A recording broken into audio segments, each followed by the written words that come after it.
الله وعلى بركة الله. الحمد لله. نبدأ يا مولانا. بسم الله وعلى بركة الله. يا أعوذ بالله من الشيطان الرجيم. بسم الله الرحمن الرحيم. الحمد لله رب العالمين وبه نستعين على أمور الدنيا والدين، ونصلي ونسلم على من أرسله الله رحمة للعالمين سيدنا محمد صادق الوعد الأمين، وعلى آله وصحابته والتابعين لهم بإحسان وحسن يقين إلى يوم الدين. سبحانك لا علم لنا إلا ما علمتنا إنك أنت العليم الحكيم. Bismillahirrahmanirrahim. Segala puji bagi Allah Subhanahu wa taala yang mentadbir bagi seluruh alam ini. Kemudian kepadanya lah kita mohon kepada bantuan daripada di dalam urusan dunia dan juga urusan agama. Selawat dan salam ke atas baginda sallallahu alaihi wasallam dan juga yang digelar sebagai shadiq al-wa'dil amin, dan juga kepada mereka, para ahli keluarga, para sahabat serta mereka yang mengikuti di atas jalan kebaikan ini dengan penuh keyakinan Maha Suci Allah Subhanahu wa taala, di mana tidak ada ilmu melainkan datang daripadanya yang alim dan al-hakim. ما زلنا في علامات الساعة، وعلامات الساعة كثر. Dan masih lagi dalam perbincangan yang berkaitan dengan petanda hari kiamat, dan petanda hari kiamat itu banyak, jumlahnya banyak. ومن جملة علامات الساعة كثرة القراء المتغنون بالقرآن. Dan di antara bahagian daripada petanda hari kiamat adalah munculnya pembaca-pembaca Al-Quran yang membaca seolah-olah ia sedang bernyanyi. يتخذون القرآن حفظا وقراءة ليجذبون الناس إليهم بأبصارهم.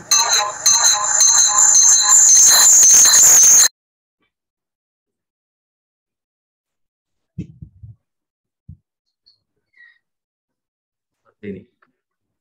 تفضل يا أستاذ منتظر. ما سمعت. قلت يقرؤون القرآن ويحسنون به أصواتهم من أجل أن يجذبوا الناس إلى أصواتهم لا إلى العمل بالقرآن. Mereka ini menghafal dan juga membaca Al-Quran, mempercantik dan memperelokkan bacaan mereka dengan tujuan untuk menarik perhatian manusia. Bukan tujuan mereka untuk mengajak umat manusia ini beramal dengan apa atau beramal dengan perkara-perkara yang terdapat di dalam Al-Quran. وقد جاء في الحديث عن أبي سعيد الخدري رضي الله تعالى عنه وأرضاه. Dan telah pun disebutkan sebuah hadis daripada Abi Sa'id Al-Khudri radhiyallahu anhu wa ardhah. قال بينما نحن عند رسول الله صلى الله عليه وسلم وهو يقسم قسما، يعني والنبي صلى الله عليه وسلم يقسم الغنائم. Jadi beliau menyebutkan pada satu hari ketika kami sedang bersama dengan Rasulullah sallallahu alaihi wasallam, yang pada ketika itu baginda sedang membahagi-bahagikan harta rampasan perang. Atahu Dzul Khuwaisirah. Tiba-tiba datang seorang lelaki yang bernama Dzul Khuwaisirah. Wa Dzul Khuwaisirah rajulun min qabilah Tamim, min Bani Tamim. Dan Dzul Khuwaisirah ini adalah seorang lelaki daripada Bani Tamim. Faqala Dzul Khuwaisirah qala ya Rasulullah i'dil. Kemudian Dzul Khuwaisirah ini pun berkata, wahai Rasulullah, berlaku adillah. يعني هذا الرجل تجرأ على النبي صلى الله عليه وعلى آله وصحبه وسلم ولم يلتزم الأدب فقال للنبي اعدل. Jadi daripada apa yang disebutkan sebentar tadi, kita dapat lihat bagaimana lelaki ini datang dalam keadaan yang kurang ajar dan tidak beradab kepada Rasulullah sallallahu alaihi wasallam dengan berkata kepada Rasulullah, berlaku adillah kamu wahai Rasulullah. فقاله النبي صلى الله عليه وسلم ويلك من يعدل إذا لم أعدل. Jadi Rasulullah sallallahu alaihi wasallam pun berkata kepada lelaki tadi, siapa lagi yang tidak adil kalau bukan aku yang adil? هل يوجد أعدل من النبي محمد صلى الله عليه وسلم؟ Jadi Rasulullah sallallahu alaihi wasallam menyebutkan siapa lagi yang adil kalau bukan aku yang adil? Adakah lelaki ataupun manusia yang lebih adil daripada Rasulullah sallallahu alaihi wasallam? لا يوجد أعدل منه، ولكن هذا الرجل تجرأ على النبي وقال له أعدل وكأنه هو أعدل من النبي صلى الله عليه وسلم. Jadi sudah pasti tidak ada lelaki ataupun manusia yang lebih adil daripada Rasulullah sallallahu alaihi wasallam. Akan tetapi tindakan yang melampaui batas daripada lelaki ini berkata kepada Rasulullah sallallahu alaihi wasallam, berlaku adillah wahai Rasulullah, seolah-olah dia lebih adil daripada Rasulullah. فقال له النبي صلى الله عليه وسلم ويلك من يعدل إذا لم أعدل. Di baginda sallallahu alaihi wasallam menyebutkan berkatalah kepada lelaki tersebut, siapa lagi yang adil kalau bukan Rasulullah, aku yang adil. قد خبت وخسرت إن لم أكن أعدل. قد خبت من الخيبة والخسارة. قد خبت وخسرت إن لم أكن أعدل.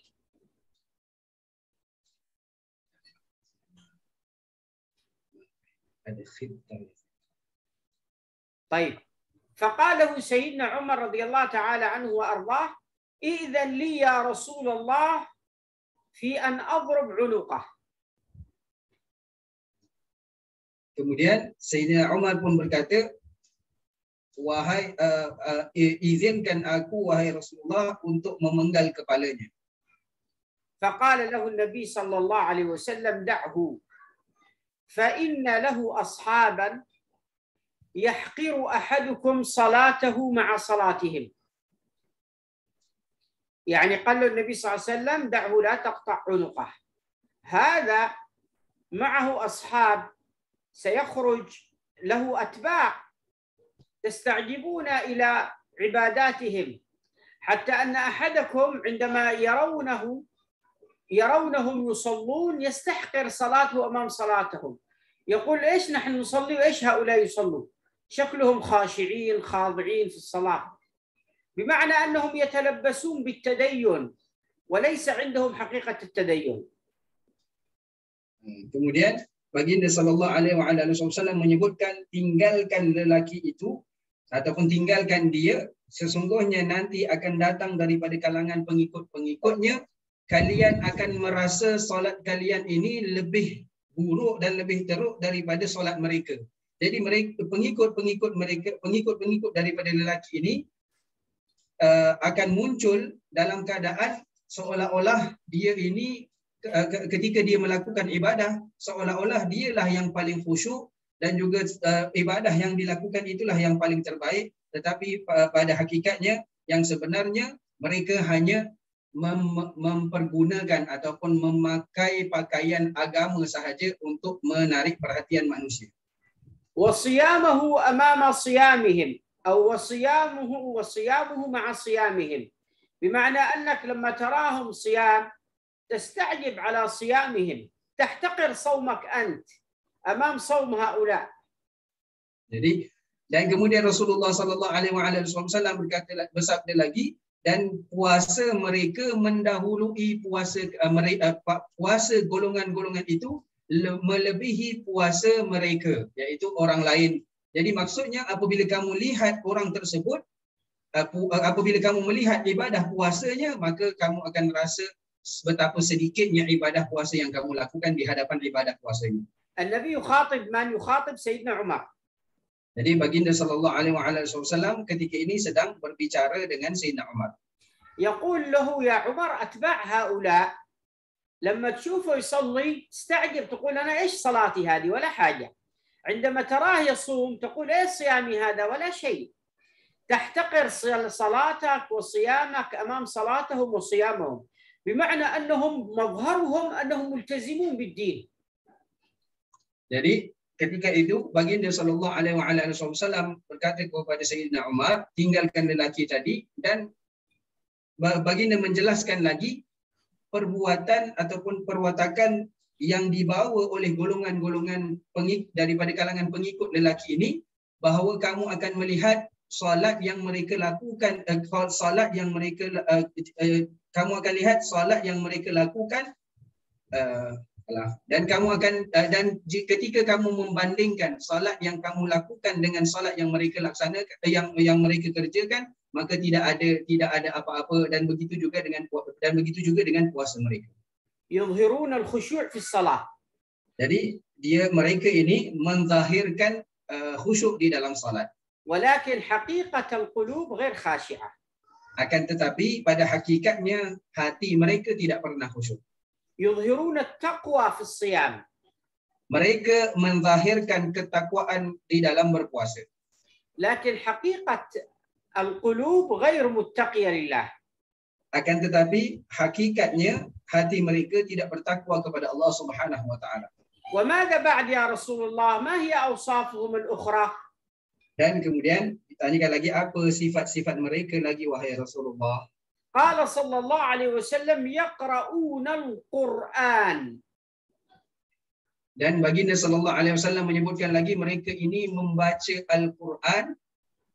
وفي رواية يقرؤون القرآن كما أنزل. Di dalam setengah riwayat baginda sallallahu alaihi wasallam menyebutkan mereka membaca Al-Quran seperti mana ia diturunkan. بمعنى أنهم يجودونه. Dan maksudnya mereka ini di dalam bacaan mereka ini dijaga tajwid-tajwidnya. ويتقنون القراءة. Dan mereka ini membaca dengan sebutan yang tepat. ويراعون مخارج الحروف وصفاتها. Dan sentiasa meraihkan dan menjaga setiap makhraj, setiap huruf itu dipastikan keluar daripada makhrajnya.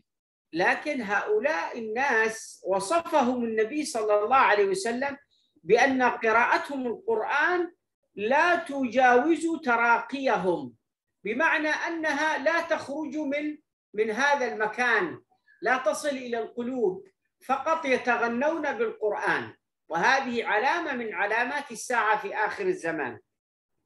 Dan baginda sallallahu alaihi wasallam menyebutkan lagi, dengan bacaan mereka yang sebegitu baik, akan tetapi tidak melebihi dan melepasi kerongkong mereka. Hanya sekadar di kerongkong sahaja, bermaksud bacaan yang mereka baca daripada ayat Quran itu tidak pernah sampai ke dalam hati mereka. Hanya sahaja mereka ini seolah-olah menyanyikan bacaan-bacaan Al-Quran. قال صلى الله عليه وسلم يمرقون من الدين كما يمرق السهم من الرمية. Dan mereka ini adalah golongan yang keluar daripada agama seperti anak panah yang keluar daripada busurnya. معنى يمرقون من الدين يعني يخرجون من الدين. Jadi maksudnya mereka ini keluar daripada agama mereka. يخرجون منه ببدعهم وضلالاتهم. Jadi maksudnya mereka ini keluar dengan perbuatan bid'ah dan juga perbuatan kesesatan mereka. وفي رواية عنه صلى الله عليه وسلم يقول نشء يتخذون القرآن مزامير. نشء يعني صغار بالسن، يتخذون القرآن مزامير. Dan disebutkan di dalam sebuah hadis lagi, baginda sallallahu alaihi wasallam memberitahu mereka ini adalah golongan kanak-kanak yang mengambil ataupun yang menjadikan Al-Quran seperti mana alat muzik ataupun seruling. والحديث يقول فيه النبي صلى الله عليه وسلم بادروا بالأعمال ستا. Dan di dalam hadis Nabi sallallahu alaihi wasallam menyebutkan juga bersegeralah dalam melakukan 6 perkara. فذكر 6 علامات من علامات الساعة. Kemudian disebutkan 6 petanda daripada petanda-petanda hari kiamat. وذكر من هذه العلامات نشء يتخذون القرآن مزاميرا. Dan di antara salah satu daripada 6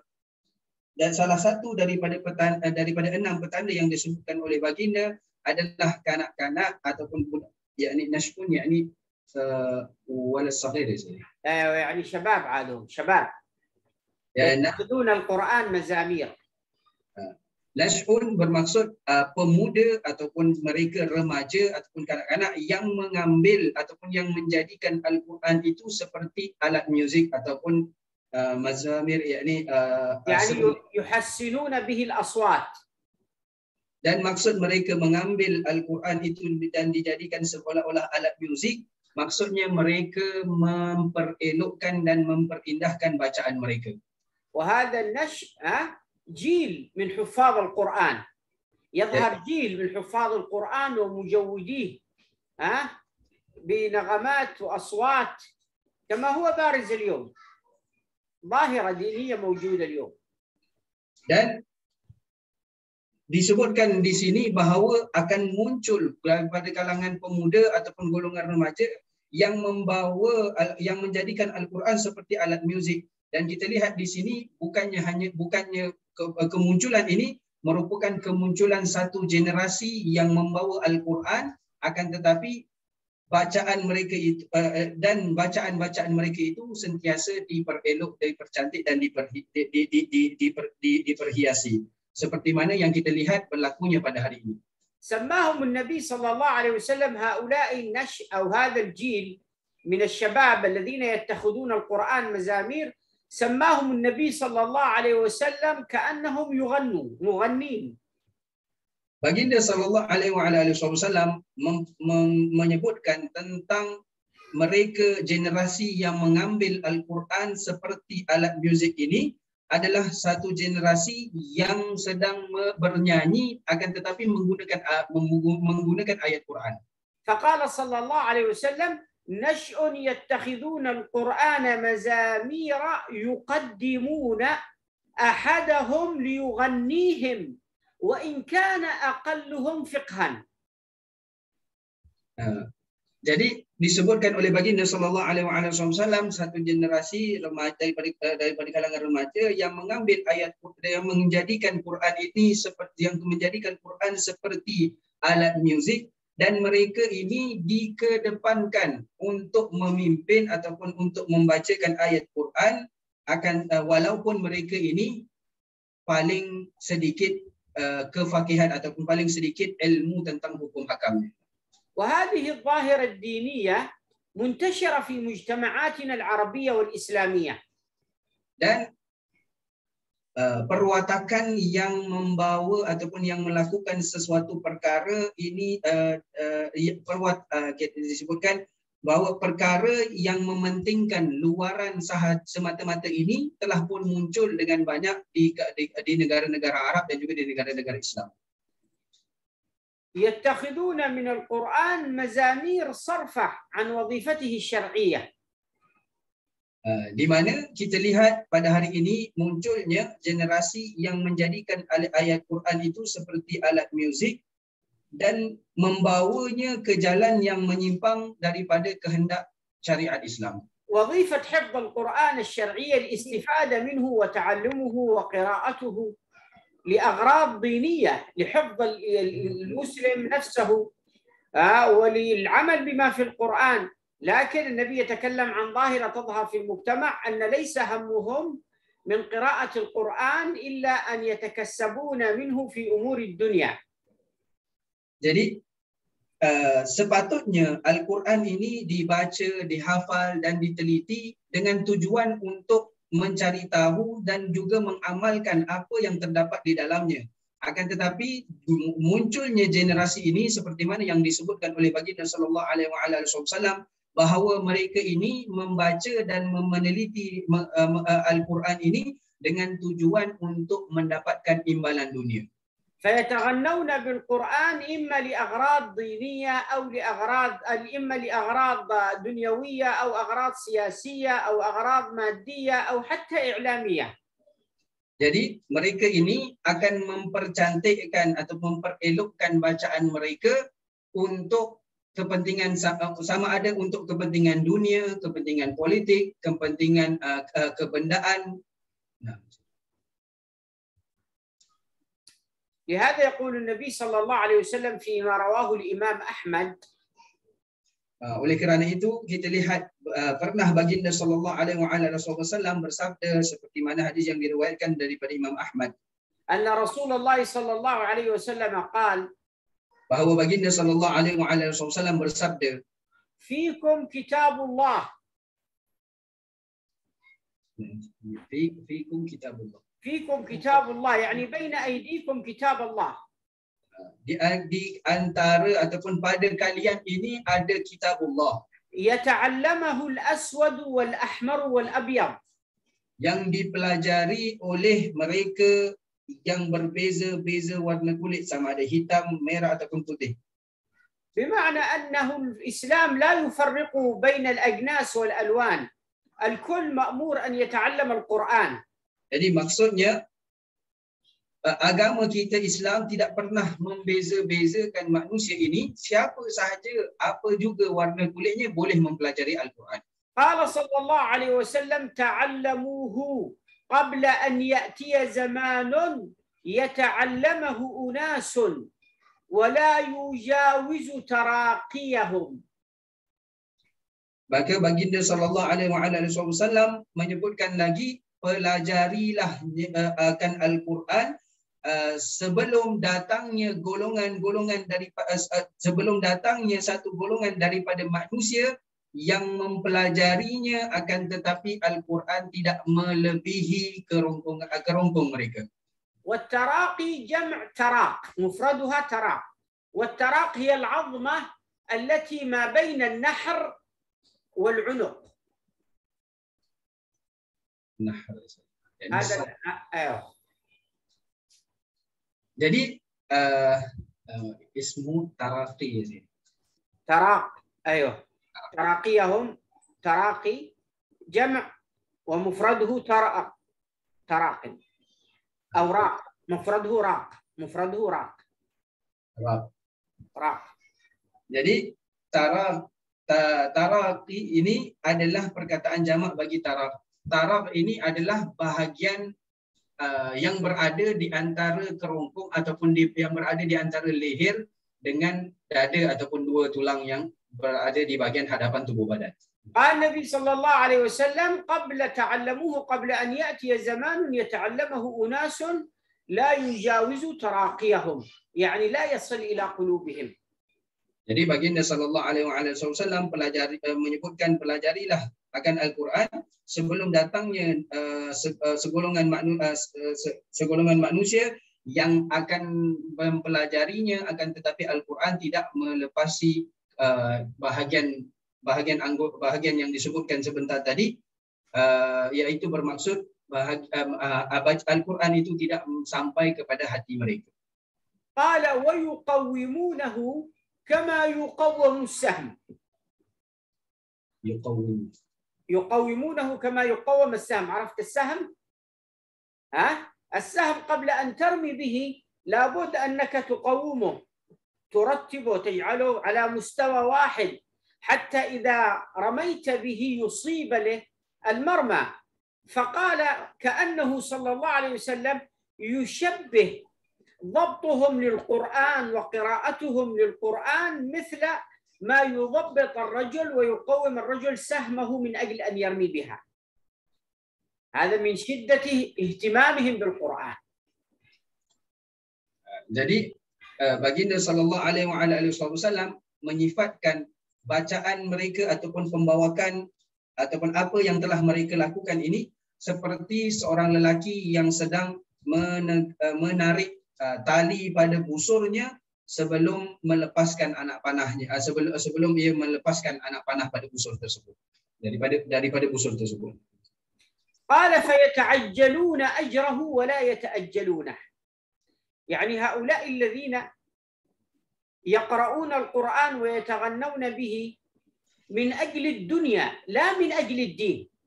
نعم في هناك من يقرأ القرآن ويتقنه من أجل الدين وهذا شيء حسن، لكن هؤلاء الذين تكلم عنهم النبي وأنهم يظهرون في آخر الزمان في المجتمعات يتقنون القراءة ويجودونها ويمرقون من الدين كما يمرق السهم من الرمية ولا يتجاوزوا تراقيهم ويقومونه كما يقوم السهم. قال عنهم النبي فيتعجلون أجره ولا يتأجلونه. بمعنى أنهم ينالوا أجرهم في الدنيا أن تمدحهم الناس. استعجلوا الأجر، ما يلاقوا أجر في الآخرة. تمدحهم الناس، بل والعياذ بالله قد يكسبون الوزر والإثم لأنهم يراؤون بقراءتهم. Dan kemudian baginda sallallahu alaihi wasallam menyebutkan bahawa mereka ini akan mendapat ganjaran seperti mana yang mereka harapkan. Jadi dan dia tidak akan mendapat ganjaran yang sepatutnya diberikan yang pada dasarnya dijanjikan kepada mereka pembaca-pembaca Al-Quran. Oleh kerana mereka ini membaca kerana ingin mendapatkan imbalan daripada dunia, dan juga mereka ini membaca Al-Quran kerana ingin menarik perhatian manusia, ataupun mereka ini membaca Al-Quran ingin mendapat pujian daripada manusia, daripada orang lain, maka mereka akan dapat apa yang mereka inginkan ataupun apa yang mereka niatkan. Jadi seperti mana yang disebutkan Sayyidi Syekh Nias menyebutkan sebentar tadi, ia memang benar ada daripada kalangan golongan manusia ini yang mempelajari dan membacakan Al-Quran dan memperelok serta mempercantikkan bacaannya kerana tujuan yang dikehendaki ataupun tujuan yang dipersetujui oleh agama Islam. Akan tetapi yang disebutkan di sini adalah satu golongan yang disebutkan oleh baginda sallallahu alaihi wasallam bahawa mereka ini membaca Al-Quran tidak melepasi daripada kawasan ataupun tidak melepasi kerongkong mereka, bacaan mereka tidak sampai kepada hati mereka, dan mereka inilah yang hanya akan mendapat apa yang mereka niatkan ataupun apa yang mereka niatkan ketika mereka membaca bacaan Al-Quran tersebut. وفي مسند عبد الرزاق عن أبي الدرداء رضي الله تعالى عنه وأرضاه. Dan di dalam Musnad Abi Razak daripada عن أبي الدرداء رضي الله عنه. Jadi di dalam Musnad Ibn Razak daripada Abi Darda radhiyallahu anhu, قال أبو الدرداء يقول أقرأ الناس لهذا القرآن المنافق لا يذر منه ألفا ولا واوا. Jadi Abu Darda berkata, yang terbaik di dalam membaca Al-Quran adalah daripada kalangan munafik, dan tidak tersalah daripada bacaan mereka baik daripada alif ataupun ya. قال لا يدر منه ألفا ولا واوا، يعني ما ينسى، ما يترك ولا حرف. Jadi bacaan mereka ini tidak pernah tersalah dan tidak pernah tersalah daripada alif sehinggalah ya. يلفه بلسانه كما تلف البقرة الكلأ بلسانها.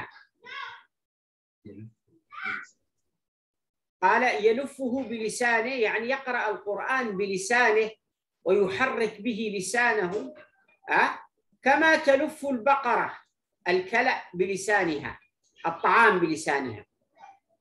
Jadi mereka membaca Al-Quran itu seperti mana lembu yang sedang makan ataupun mengolah makanan di dalam mulutnya.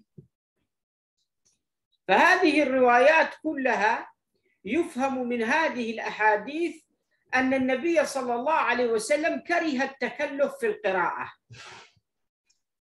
التكلف يعني يتكلف الإنسان في القراءة، يتشدق بها.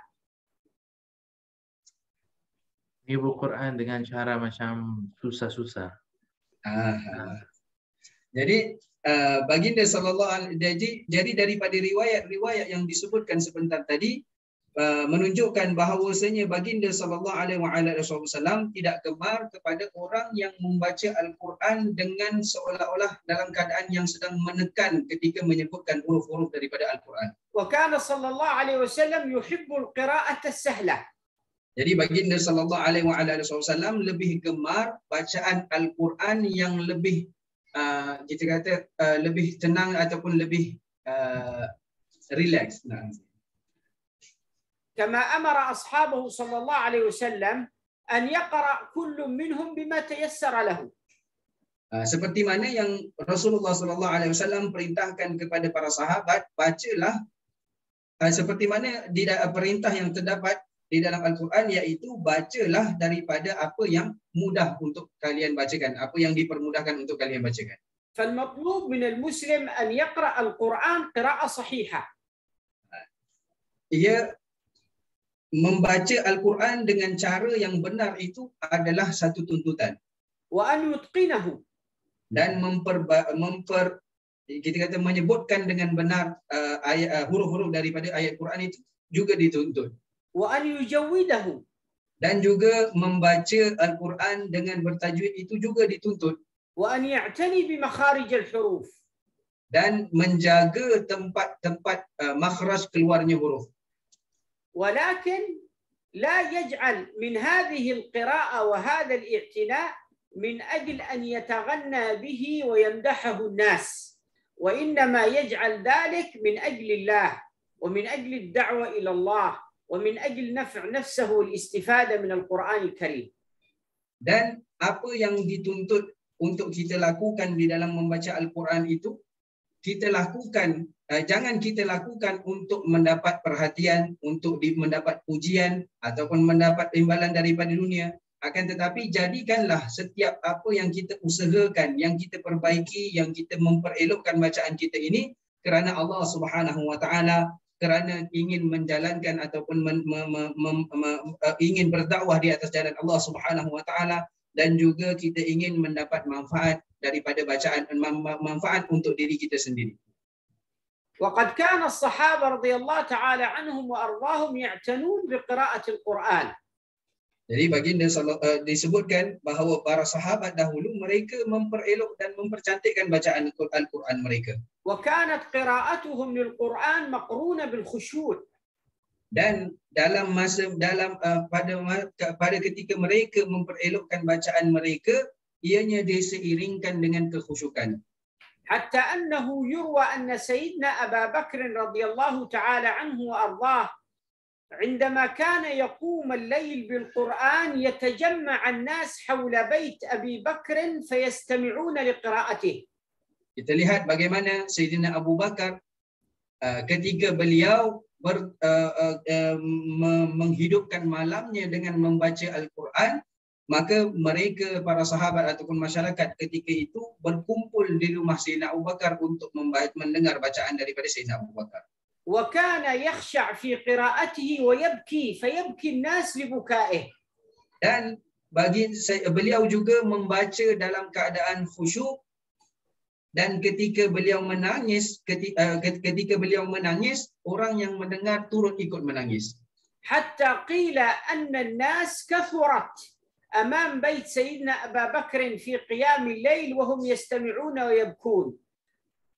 Dan disebutkan juga semakin hari semakin banyak manusia yang berkumpul di sekitar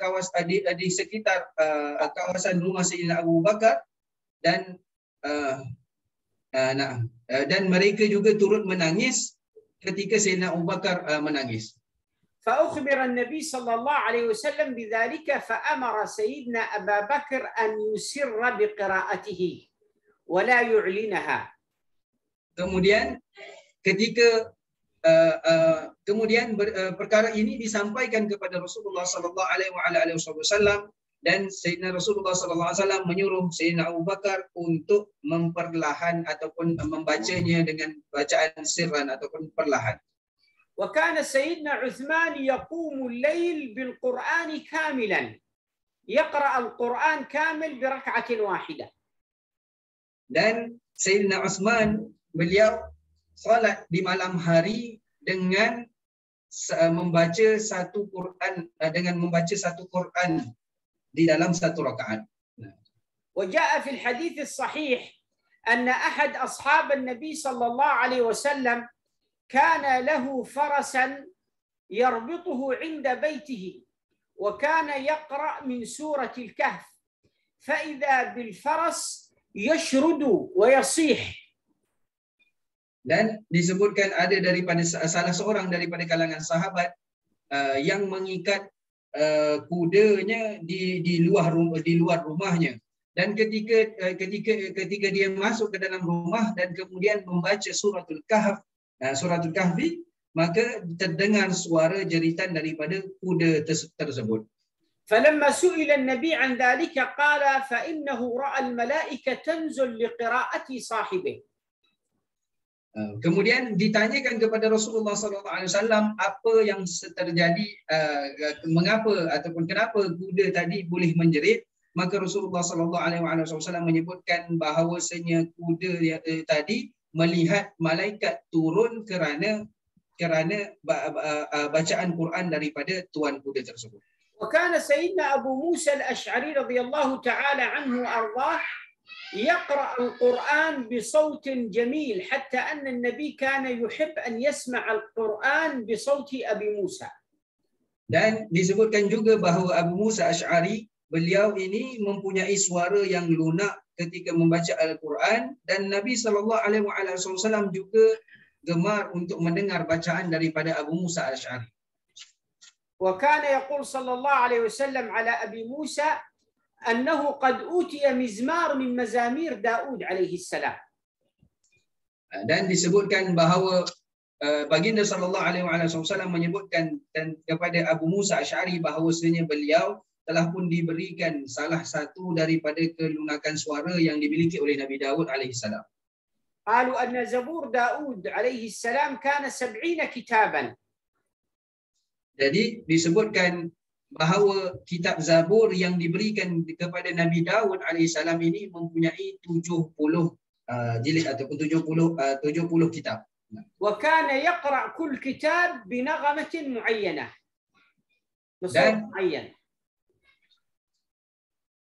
Jadi Sayyidina Daud membacakan kitab Zabur yang mempunyai 70 kitab ini, 70 kitab ini, dan setiap satu dibaca dengan suara yang berbeza-beza.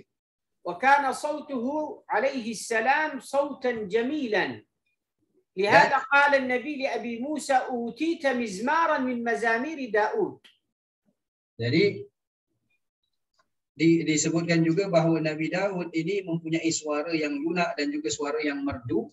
Kerana itulah baginda sallallahu alaihi wasallam berkata kepada Sayyidina Abu Musa Asy'ari bahawasanya beliau telah pun diberikan salah satu daripada kelunakan kemerduan suara Nabi Allah Daud. وكان أقرأ أصحاب النبي صلى الله عليه وسلم أبي بن كعب. Dan di kalangan sahabat Nabi sallallahu alaihi wasallam yang paling baik bacaan Qurannya adalah Ubay bin Ka'ab. وكان النبي صلى الله عليه وسلم يحث أصحابه أن يأخذوا القرآن عن أبي بن كعب. Dan baginda sallallahu alaihi wasallam juga menekankan dan menyuruh para sahabatnya untuk mempelajari bacaan Quran daripada Ubay bin Ka'ab. وأخذ التابعون القرآن عن الصحابة. Dan mereka para tabi'in mengambil mempelajari Al-Quran daripada as-sahabah. واهتم السلف الصالح بأخذ القرآن بالسند المتصل. Dan mereka salafun salih juga menitik beratkan di dalam mempelajari ketika mereka di dalam mempelajari Al-Quran, mereka menitik beratkan tentang sanad Quran tersebut. وضبطوا لنا القراءات في القرآن الكريم. ضبطوا لنا القراءات. Dan mereka juga menyusun ataupun meletakkan garis panduan di dalam bacaan untuk membaca Al-Quran. واهتم العلماء سابقا بعلم القراءات وعلم التجويد. Dan mereka ulama-ulama terdahulu juga menitik beratkan tentang ilmu mempelajari bacaan Al-Quran serta mempelajari ilmu tajwid. والنبي صلى الله عليه وسلم حتى على تعلم القرآن وتعليمه. Dan begitu juga Nabi SAW menitik beratkan dan menganjurkan untuk kita menyuruh kita untuk mempelajari ilmu Al-Quran ataupun ilmu membaca Al-Quran. وجاء في الحديث تعلموا القرآن وعلموه الناس. Dan disebutkan di dalam hadis yang bermaksud pelajarilah akan Al-Quran dan ajarkannya kepada umat manusia. وجاء في الحديث اقرأ ورتل وارقى فإن منزلتك عند آخر آية تقرأها. Dan disebutkan di dalam ada fil hadis di sini. نعم. Dan disebutkan di dalam sebuah hadis yang bermaksud bacalah Al-Quran dengan tartil dan kemudian naiklah daripada satu tingkatan kepada satu tingkatan, sesungguhnya kamu akan berada di kedudukan ketika kamu akan berada pada kedudukan di akhir ayat bacaan kamu. وكل حرف من حروف القرآن ب10 حسنات. Dan setiap huruf di dalam Al-Quran menjanjikan 10 ganjaran pahala. قال النبي صلى الله عليه وسلم لا أقول ألف لام ميم حرف بل ألف حرف ولام حرف وميم حرف وكل حرف ب10 حسنات أو كما جاء عنه صلى الله عليه وسلم.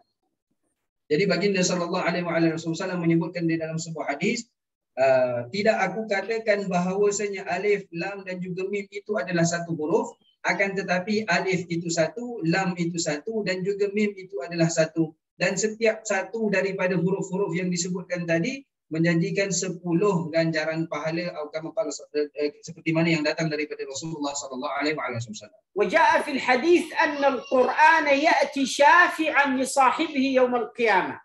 Dan disebutkan juga di dalam hadis bahawasanya Al-Quran akan datang sebagai pensyafaat kepada pembacanya. وأن قارئ القرآن يشفع ل40 من أهل بيته. Dan orang yang mahir di dalam membaca Al-Quran akan mensyafaatkan 40 orang daripada kalangan ahli keluarganya. إذن القرآن فضله عظيم عند الله. Jadi Al-Quran ini menjanjikan ganjaran yang besar di sisi Allah Subhanahu wa taala. ولا يختلف في ذلك مسلمان. Dan tidak ada yang berbeza pendapat ataupun yang menentang tentang perkara tersebut. وإتقان القرآن مطلوب شرعا. Dan mempelajari Al-Quran itu, mempelajari cara yang benar untuk membaca Al-Quran itu suatu perkara yang dituntut. وقد سئلت عائشة رضي الله عنها وأرضاها عن أخلاق النبي فقالت كان قرآنا يمشي على الأرض. Dan pernah ditanyakan kepada Sayyidatina Aisyah bagaimana akhlak Nabi sallallahu alaihi wasallam, maka Sayyidatina Aisyah pun menjawab seperti Al-Quran yang berjalan di atas muka bumi. ولكن القرآن لا يشفع لصاحبه ولا ينفعه إلا إذا اقترن بالخشوع والخضوع والعمل بما فيه. Dan Al-Quran tidak akan menjadi pensyafaat kepada pembaca ataupun penghafalnya, melainkan ia diseiringkan, hafalannya itu diseiringkan dengan khusyuk, khudu' dan juga beramal dengan perkara-perkara yang terdapat di dalam Al-Quran. أما إذا كان القرآن من أجل الرياء. Adapun kalau membaca Al-Quran dengan tujuan untuk riya, يقرأ القرآن ويحفظ من أجل كسب المال. Ataupun dia membaca Al-Quran serta menghafal Al-Quran untuk mendapatkan harta. أو من أجل أن يتقرب به إلى المسؤولين وأصحاب الجاه. Ataupun dia mempelajari Al-Quran untuk mendekatkan diri dengan golongan-golongan bangsawan ataupun golongan-golongan yang berpengaruh. أو يحفظ القرآن من أجل أن يمتدحه الناس. Ataupun dia mempelajari dan membaca Al-Quran untuk mendapat pujian daripada orang lain. فإن قراءته لا تنفعه شيئا. Sesungguhnya bacaan yang dibacakan itu tidak ada manfaat sama sekali. قلنا وقد وصف النبي صلى الله عليه وسلم الذي يقرأ القرآن ولا يخشع ولا يعمل به أنه يمرق من الدين كما يمرق السهم من الرمية. Jadi seperti mana yang disebutkan sebentar tadi, bahawasanya baginda sallallahu alaihi wasallam memberitahu perihal orang yang membaca Al-Quran dengan tujuan yang bukan daripada tujuan asal, bukan daripada tujuan yang sepatutnya, ia akan keluar daripada agama ini seperti mana anak panah yang keluar daripada busurnya. وجاء في الحديث Dan telah disebutkan di dalam sebuah hadis أنه يؤتى بقارئ القرآن فيقف بين يدي الله ليحاسبه. ketika dibawa seorang pembaca Al-Quran di hadapan Allah Subhanahu wa taala untuk dihisab. فيقول الله عز وجل له ما فعلت بحفظك للقرآن. Kemudian Allah Subhanahu wa taala bertanya kepadanya, apa yang engkau lakukan dengan hafalan Quran, dengan hafalan Quranmu? فيقول يا رب لقد قمت به الليل وعلمته في النهار. Dan dia pun berkata, wahai ya Allah, sesungguhnya aku telah menggunakan hafalan Quran aku untuk menghidupkan malamku dan juga mengajarkannya di siang hari. فيقول الله له كذبت. Maka Allah Subhanahu wa taala pun berkata, engkau telah pun berdusta. فيقول بلى يا رب وأنت أعلم بذلك أنا كنت في النهار أعلم الناس القرآن. Kemudian lelaki tadi pun berkata, ya benar wahai Allah, sesungguhnya dan engkau lebih mengetahui apa yang telah aku kerjakan. Memang aku telah menggunakan hafalan Quran aku untuk menghidupkan malamku dan juga mengajarkan pada siang harinya. وهو بالفعل كان يدرس في النهار القرآن. Jadi memang betul apa yang dilakukan ialah mengajar Al-Quran di siang hari. وكان يقوم الليل بالقرآن ويصلي بالناس ويقرؤون ويسمعون له ويبكون ويخشعون. ولكن مع ذلك يقول الله عز وجل له كذبت. Jadi memang betul dia telah pun menghidupkan malamnya dengan salat dengan bacaan Quran ataupun menjadi imam menjadi imam atau mengimamkan manusia, mengimamkan salat masyarakat ataupun orang lain. Kemudian walaupun betul apa yang dilakukan seperti mana yang dia nyatakan, akan tetapi Allah Subhanahu wa taala masih lagi menyatakan, Allah Subhanahu wa taala masih lagi berkata, wahai sesungguhnya dia itu sedang menipu. فيستدعي الله عز وجل الملائكة ليشهدوا على هذا.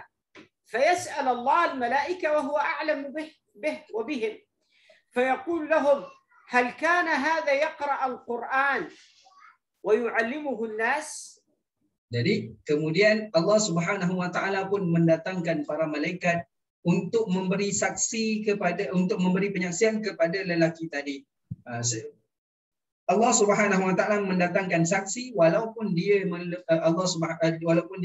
lebih mengetahui daripada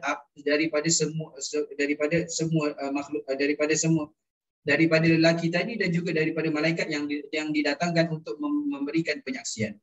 فتقول الملائكة لا ما كان يقرأ القرآن ويعلمه الناس.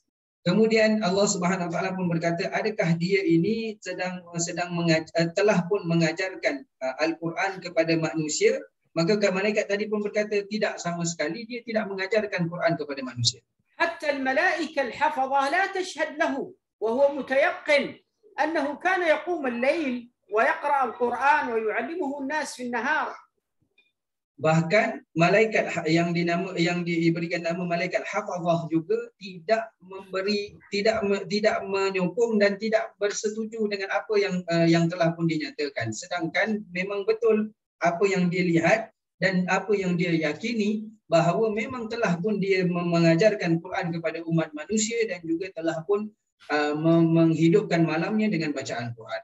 فيقول القارئ للقرآن يا رب أنت أعلم بي مني، أنت تعلم أني كنت أقوم الليل بالقرآن وأعلمه الناس في النهار. فيقول الله له نعم كنت تقوم به الليل وتعلمه في النهار، ولكن كنت تقرأه حتى تقول الناس عنك تقرأ القرآن.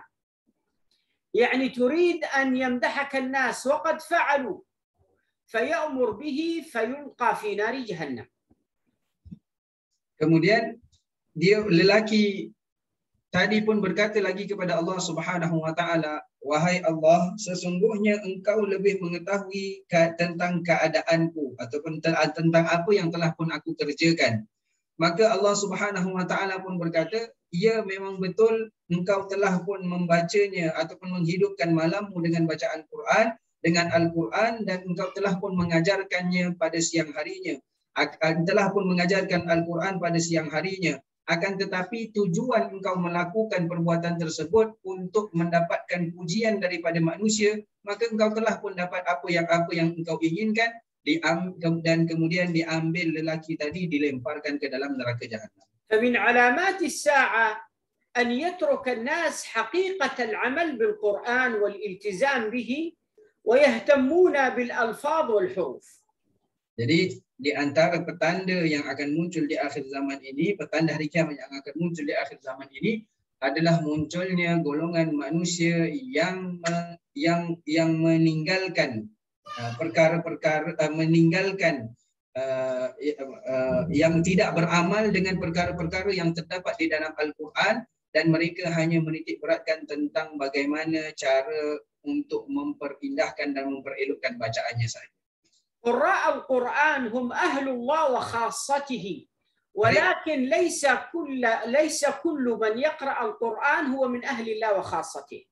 Jadi pembaca Al-Quran ini adalah orang yang dekat dan golongan-golongan yang istimewa di sisi Allah Subhanahu wa taala, akan tetapi bukan semua pembaca Al-Quran dapat ataupun termasuk di dalam golongan tersebut.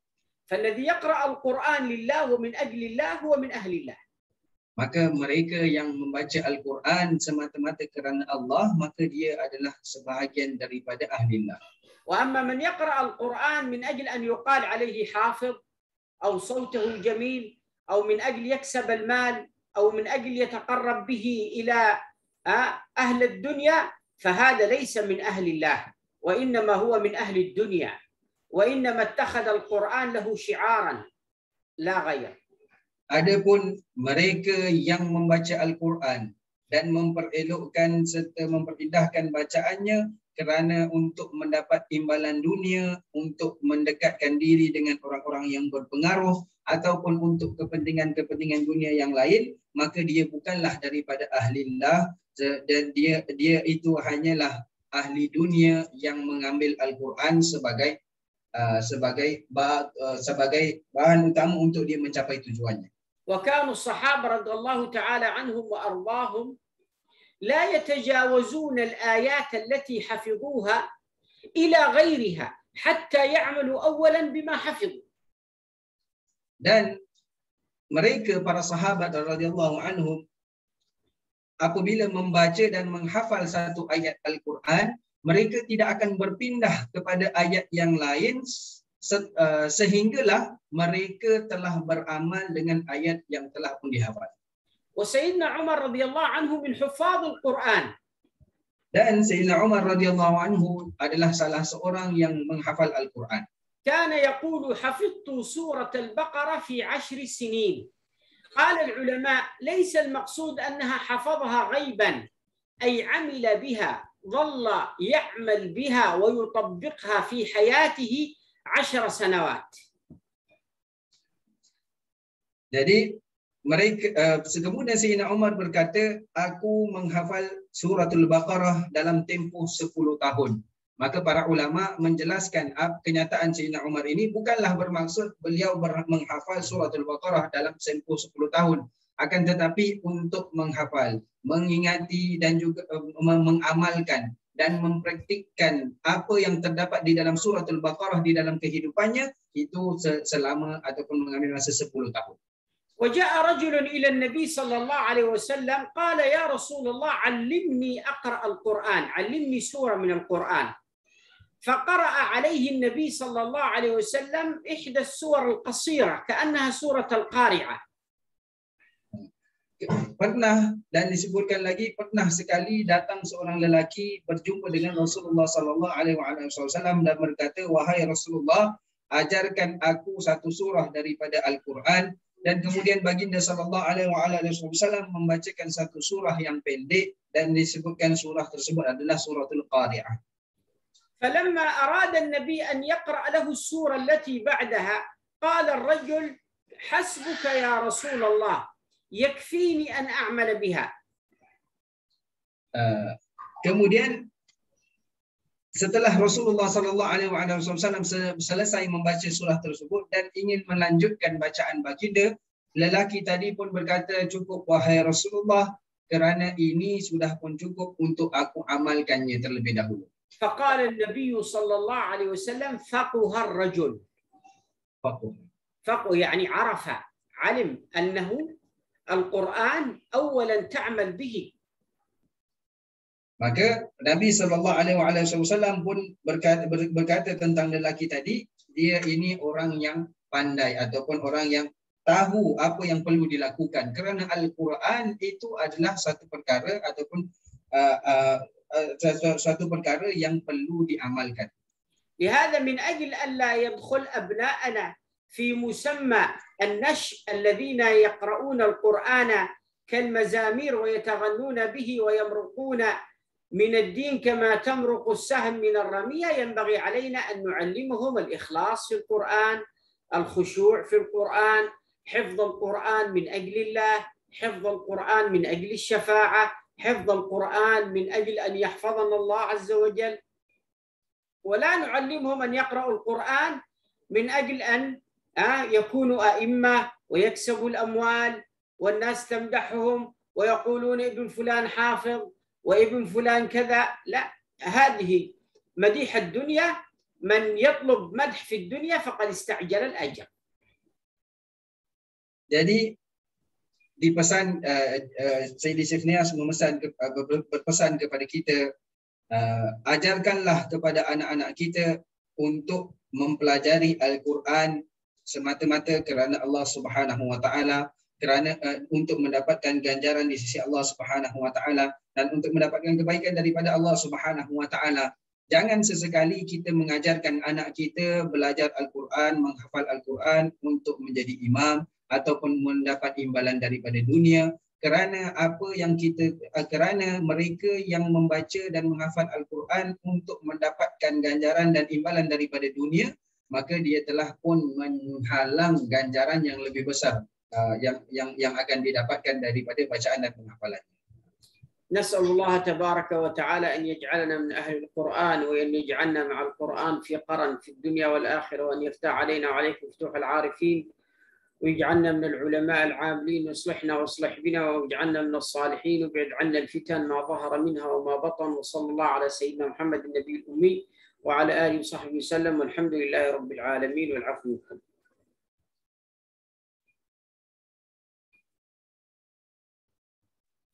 Alhamdulillah, syukur kepada Allah Subhanahu wa taala yang mudahkan untuk kita hadir pada majlis ini. Semoga insya-Allah ada manfaat untuk semua insya-Allah. Amin ya rabbal alamin. Barakallahu fikum. Siapa ada soalan boleh tanya insya-Allah melalui terus buka mic tanya terus ataupun tulis pun boleh insya-Allah. Barakallahu fikum. Jazakumullah ala kulli khair ya sayyidi. الله يحفظكم. الله يسلمكم ما شاء الله.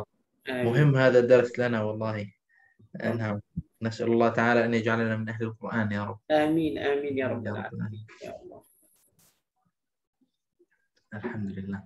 ما شاء الله ما شاء الله. Ada siapa-siapa ada soalan boleh bagi tahu. Alhamdulillah. Ya Rabb. Barakallahu fikum wa jazakumullah ala kulli khair. أظن ما وصل إلينا يعني والله يجعل الإنسان كيف في خوف وأيضا رجوع لله سبحانه وتعالى والإخلاص فيما يعمل. نسأل الله تعالى أن ينفعنا بما تعلمنا إن شاء الله. آمين يا رب العالمين. آمين يا رب. آمين يا رب العالمين. Semoga insya-Allah ada manfaat untuk semua. Amin ya rabbal alamin. Saya harap pada semua insya-Allah kelas kita pada malam ini adalah di antara kelas yang sangat penting, dan sebab di antara sebabnya adalah banyakkan pada orang kadang-kadang dia faham pada pelajaran Al-Quran ataupun pada bacaan Al-Quran iaitu hanya untuk nak sedap-sedapkan suara pada bacaan Al-Quran, ataupun seperti mana kita dengar pada Syekh Niyas tadi, ada kadang-kadang orang hanya dia nak dapat lagi banyak orang dengar dia ataupun lagi banyak orang ikut dia, follow dia. Sebab apa? Sebab bacaan sedap itu tujuan dia, bukan bukan tujuan dia untuk amalkan pada Al-Quran. Semoga insya-Allah Allah Subhanahu wa taala mudahkan untuk kita semua jadikan pada ahli Al-Quran. Amin ya rabbal alamin. Tafadhal Syekh Ahmad. في سؤال سيدي يسألكم عن ماذا رأيكم عن الشخص الذي لا يريد يقرأ ولا يريد يتعلم القرآن؟ لا يريد يقرأ القرآن ولا يتعلمه. بالطبع الإسلام حثنا على قراءة القرآن وتعلمه. Jadi jawapan untuk soalan tadi sudah pasti Islam mengajarkan ataupun menyuruh kita untuk mempelajari akan Al-Quran. والنبي صلى الله عليه وسلم قال تعلموا القرآن وعلموه الناس. Baginda sallallahu alaihi wasallam menyebutkan di dalam sebuah hadis yang bermaksud pelajarilah akan Al-Quran dan ajarkannya. وقارئ القرآن الذي يقرأه ويتقنه مع الملائكة الكرام البررة. Jadi mereka yang membaca Al-Quran dan dengan bacaan yang betul dan berusaha untuk membacanya dengan benar, maka dia akan bersama dengan para malaikat kiramil bararah. ومن يقرأ القرآن ويتتعتع به وهو شاق عليه له أجران. Dan mereka membaca Al-Quran mereka yang membaca Al-Quran dalam keadaan ingin membetulkan bacaannya, akan tetapi sukar untuk membetulkan bacaannya, ini mendapat 2 ganjaran. أجر على قراءته وأجر على الجهد الذي يبذله من أجل أن يقرأ. Yang pertama, ganjaran yang dia akan dapat daripada bacaannya, dan yang kedua, ganjaran daripada usaha yang dilakukan untuk memperbaiki bacaannya. فالذي لا يريد يتعلم القرآن أو يقرأ القرآن محروم من الأجر. Dan mereka yang tidak mempelajari dan tidak mahu membaca akan Al-Quran, dia dihalang daripada ganjaran. ولكن الذي يجب حفظه من القرآن هو سورة الفاتحة، لأن الصلاة لا تقبل إلا بإتقان الفاتحة. Dan adapun dari segi wajib menghafal, ia hanyalah surah Al-Fatihah. Kerana surah Al-Fatihah kerana salat yang dilaksanakan tidak sah melainkan dengan bacaan Fatihah. وغير الفاتحة مندوب حفظه وقراءته. Dan bacaan dan adapun surah-surah yang lain sunnat untuk dibaca dan dihafal. والقلب الذي ليس فيه قرآن ولا يقرأ القرآن كالبيت الخرب. Dan hati yang tidak pernah atau yang tidak ada Quran dan tidak pernah maksudnya orang itu tidak membaca Al-Quran, hatinya seperti rumah yang kosong. والنبي يقول اثنان لا يتعلمان. Dan baginda sallallahu alaihi wasallam menyebutkan bahawa ada 2 golongan yang tidak akan pernah belajar. المتكبر والمستحي. Yang pertamanya orang yang mutakabbir, dan yang keduanya adalah orang yang malu, al-mustahi. فهذا إذا يتكبر ولا يريد أن يقرأ القرآن كبرا فقد يدخل في الإثم والعياذ بالله. Jadi kalau golongan ini tidak membaca dan tidak mempelajari Al-Quran kerana sifat bangga, sifat takabur, kerana takabur, maka dia maka dia telah pun berdosa. وأما الذي لا يريد أن يقرأ القرآن لأنه يستحي فقد فوت على نفسه أجرا عظيما. Dan bagi mereka yang tidak mahu belajar Al-Quran dan membaca Al-Quran kerana malu, maka dia telah pun menghalang dirinya daripada mendapat ganjaran yang besar di sisi Allah Subhanahu wa taala. لهذا إذا وجدنا شخص لا يريد أن يقرأ القرآن نبين له هذه الأمور بالحسنى، نقول له لقد فوتت على نفسك أجر عظيم والحياء من الدين، ولكن المستحي لا يتعلم ويكون بذلك فات عليك أجر وثواب، فنحثه على التعلم. لا نحكم على الناس ما يريد أن يتعلم، لا نحكم عليه بسوء أو نتكلم عليه أو نسخر منه، لعل الله عز وجل يمن عليه فيتعلم فيسبقنا بالعلم، ولكن نسأل الله لنا وله الهداية وأن يوفقنا مولانا وإياه إلى التعلم والتعليم. Jadi kalau kita berjumpa dengan orang yang tidak mahu belajar ataupun tidak mahu membaca dan mempelajari Al-Quran, maka kita nasihatilah dia dengan cara yang terbaik. Kita katakan kepadanya, sesungguhnya menyebutkan, kita kata kepadanya, pelajarilah akan Al-Quran, walau ia benar kalau kamu malu, sesungguhnya malu yang ada pada kamu itu, sifat malu pada dirimu itu adalah sebahagian daripada agama. Akan tetapi orang yang malu tidak akan dapat belajar, dan orang yang malu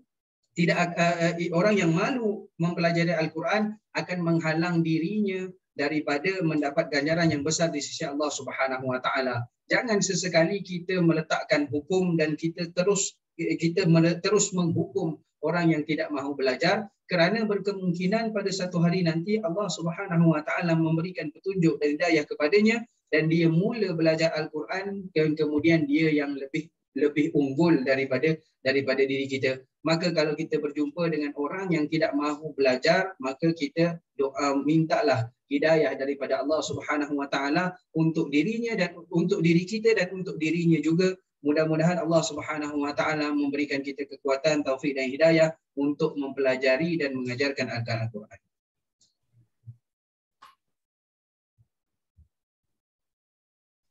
يوجد سؤال ثاني بارك الله فيك. نعم.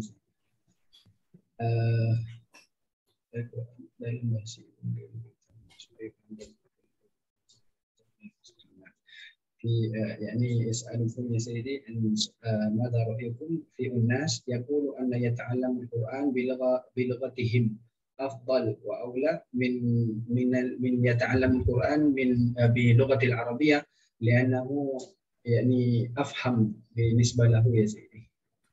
أجمع العلماء على عدم صحة قراءة القرآن بغير العربية. عدم صحة سيدي. على عدم جواز قراءة القرآن بغير العربية. Jadi mereka para ulama telah pun bersepakat bahawasanya tidak boleh membaca Al-Quran dengan bahasa selain dari bahasa Arab. قال الله عز وجل إنا أنزلناه قرآنا عربيا غير ذي عوج. غير ذي عوج. نعم. غير ذي عوج. يعني عربي سليم غير معوج. العوج ليس فيه أعجمية. Dan Allah Subhanahu Wa Taala telah menyebutkan sesungguhnya kami telah menurunkan Al-Quran di dalam bahasa Arab dan tidak ada dimasukkan bahasa yang lain di dalamnya. Tidak ada bahasa Arab. Quran Arabi yahdi ila as-siratal mustaqim. Di mana Al-Quran yang berbahasa Arab ini memberikan ataupun memberi petunjuk kepada jalan yang lurus. لهذا ما يجوز قراءة القرآن بغير العربية، وإنما اختلفوا في تفسير معاني القرآن إلى الأعجمية.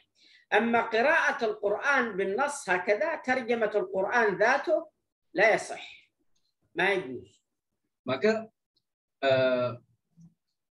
mempelajari Al-Quran itu perlulah dengan bahasa Arab, tidak boleh dengan bahasa yang lainnya. Adapun daripada segi tafsiran daripada ayat tersebut ataupun tafsiran makna daripada ayat tersebut, maka itu masih lagi diperselisihkan oleh para ulama. Adapun menterjemahkan Al-Quran itu kepada bahasa yang lain, bermaksud kita menterjemahkan kalimat-kalimat di dalam ayat Quran itu kepada bahasa yang lain, maka ini tidak dibenarkan di sisi para ulama. فالمسلم دائما يتقن قراءة القرآن بلغته. Maka bagi kita sebagai umat Islam, sentiasalah mempelajari Al-Quran dan memperbaiki bacaan Al-Quran kita dengan bahasa Al-Quran itu sendiri. فالقرآن باللغة العربية غير مختلف، لا يوجد بأي لغة أخرى. Maka Al-Quran sama sekali tidak akan ada dan tidak pernah ada bahasa selain daripada bahasanya, atau iaitu bahasa Arab. فمن يأخذ مثلا قرآن مترجم ويقول أنا أقرأ القرآن ولكن بلغة أخرى، هذا يأثم، ما يصح، لأن الإعجاز في القرآن كونه عربي. فإذا قرأه بغير العربية ذهب إعجازه لا يصح. Jadi adapun bagi orang yang membaca Al-Quran dengan menterjemahkan ayat Al-Quran itu kepada bahasanya sendiri, maka dia telah pun berdosa, dan kerana Al-Quran itu istimewanya ataupun mukjizatnya dengan bahasa Arab, kalaulah ditukar kepada bahasa lain maka hilanglah keistimewaan dan mukjizatnya. في سؤال ثالث أنا يعني شخص يعني عجوزة يا سيدي يريد يتعلمون القرآن ولكن لا يرى آياته يا سيدي، وهل يجوز أن يسمعوا القرآن فقط يا سيدي؟ كيف امرأة كبيرة في السن نعم. تريد أن تتعلم القرآن لكنها لا ترى. نعم. تعلقها بالقرآن تنال عليه أجر وثواب. Jadi bagi orang yang sudah pun tua tapi ingin mempelajari Al-Quran, ini menunjukkan bahawa hatinya ini mempunyai hubungan yang kuat dengan Al-Quran, maka dia akan mendapatkan keistimewaan dan ganjaran daripadanya. ويكفيها أن تسمع القرآن باستمرار وتحفظ ما أمكنها أن تحفظ. Dan boleh dia mendengar alunan bacaan Al-Quran, alunan bacaan Al-Quran, dan kemudian daripada bacaannya itu dia hafal sekadar yang dia mampu. فكثير من المسلمين من فقدوا أبصارهم لكنهم يحفظون القرآن لأن القرآن يحفظ في القلب وليس في البصر. Jadi berapa ramai daripada kalangan manusia yang matanya tidak nampak ataupun buta, akan tetapi dia dapat menghafal Al-Quran, kerana menghafal Al-Quran itu memerlukan ataupun menggunakan hati dan bukannya menggunakan mata pandangan. وقد رأيت قبل أيام امرأة في 70 من عمرها ختمت القرآن الكريم. يعني ختم في الحفظ. حفظا نعم. Dan beberapa hari yang lepas Sayyidi Syekh Nias menyebutkan, aku telah melihat seorang wanita tua yang berumur sekitar 70 tahun menghatamkan hafalan Al-Qurannya. فالقرآن حفظه والعمل به ليس له عمر محدد وإنما له قلب خاشع ناصت هو الذي يستقبل عطاء الله في كتابه. Maka menghafal Al-Quran dan mengamalkan apa yang terdapat di dalamnya itu bukanlah bergantung, tidaklah diukur daripada umur ataupun kesediaan ataupun kekuatan mata ataupun pandangan mata seseorang itu. Akan tetapi yang diperlukan di situ untuk menghafal dan mengamalkan Al-Quran adalah hati yang cekal untuk mendapatkannya dan mengamalkannya, dan hati yang bersedia untuk mendapatkan pemberian daripada Allah Subhanahu wa taala. واصحاب النبي صلى الله عليه وسلم كثير منهم حفظ القرآن وهو فوق سن 40 فوق سن 50. Dan ramai daripada kalangan sahabat Nabi sallallahu alaihi wasallam yang menghafal Al-Quran pada umurnya telah yang menghafal Al-Quran ketika mereka sudah pun melebihi umur melebihi 50 tahun, 40 tahun ke 50 tahun. Nah. Soal akhir.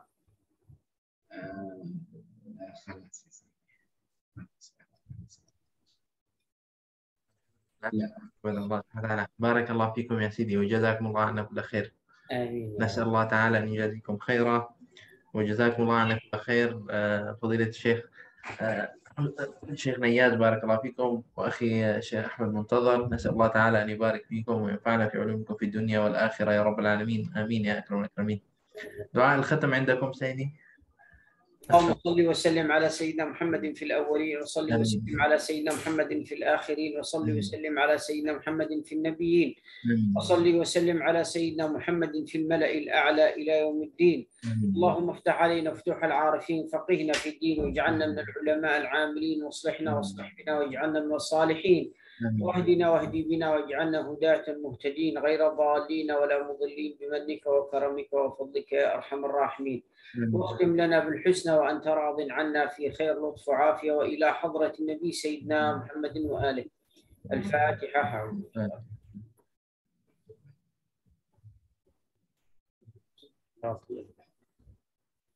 ولا الضالين آمين. آمين آمين آمين يا رب العالمين. جزاكم الله عنا كل خير وبارك الله فيكم. الله يحفظكم ويبارك فيكم. بارك الله فيكم يا سيدي. الحمد لله. الحمد لله. استودعكم الله في أمان الله. نعم في أمان الله يا سيدي. بارك الله السلام فيك. عليكم ورحمة الله وبركاته. وعليكم السلام ورحمة الله تعالى وبركاته. Alhamdulillah. Syukur kepada Allah Subhanahu Wa Taala. Semoga insya Allah ada manfaat untuk semua biiznillah Subhanahu Wa Taala. Amin ya rabbal alamin. Jangan lupa insya Allah kita share video ini dengan kawan-kawan dan sahabat. Mudah-mudahan ada manfaat untuk orang yang lain biiznillah Subhanahu Wa Taala. Barakallahu fikum wa afu minkum. Semoga insya Allah ada manfaat untuk semua. Amin ya akramul akramin. Subhanakallah wa bihamdik. Asyhadu an la ilaha illa anta astaghfiruka wa atubu ilaik. Wassallallahu ala sayyidina Muhammad wa ala alihi washabbihi ajma'in.